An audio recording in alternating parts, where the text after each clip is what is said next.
Hola, soc Joan Salvador Vilallonga, psicòleg de psicologia en càncer i avui parlarem de com s'afronta el diagnòstic.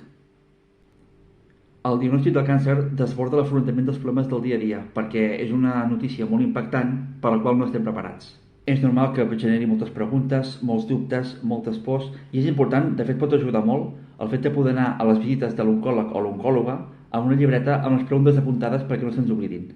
És important fer a l'oncòleg o oncòloga les preguntes que tenim sobre el càncer i el tractament. I si volem anar a informar-nos a internet, almenys preguntar-li fonts d'informació fiables i útils.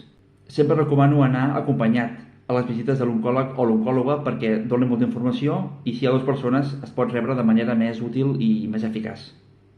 Amb el diagnòstic de càncer moltes persones es pregunten per què a mi? Per què m'ha passat a mi això? I el cert és que no hi ha una resposta única per tothom. El càncer depèn de molts factors que s'ajunten entre ells per provocar la malaltia i per tant és molt difícil buscar què ha provocat en una persona, quin factor concret ha estat en una persona el causant del càncer. Amb el diagnòstic arriben reaccions de tot tipus com la por, la ràbia, la tristesa, la incertesa, també moments d'alegria, d'optimisme, es barregen entre elles, a vegades canviem d'una emoció a l'altra de manera molt ràpida, i aquí recordo sempre que et puguis donar permís a tu mateix o a tu mateixa per gestionar aquestes emocions i per viure-les tal com venen. Si el cos et demana estar trist, estar trist. Si el cos et demana plorar, plorar. Si vols estar sola, digue-ho, perquè estar sola també és un dret per poder afrontar tot el que està passant.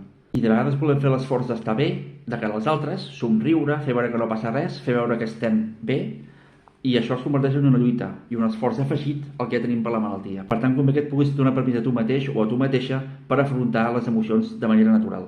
Amb el càncer no hi ha manuals que diuen com es gestiona bé o malament. Això és cada persona la que pot decidir fer-ho una mica com vol, amb el seu estil i de la manera que creu que li pot ser més útil.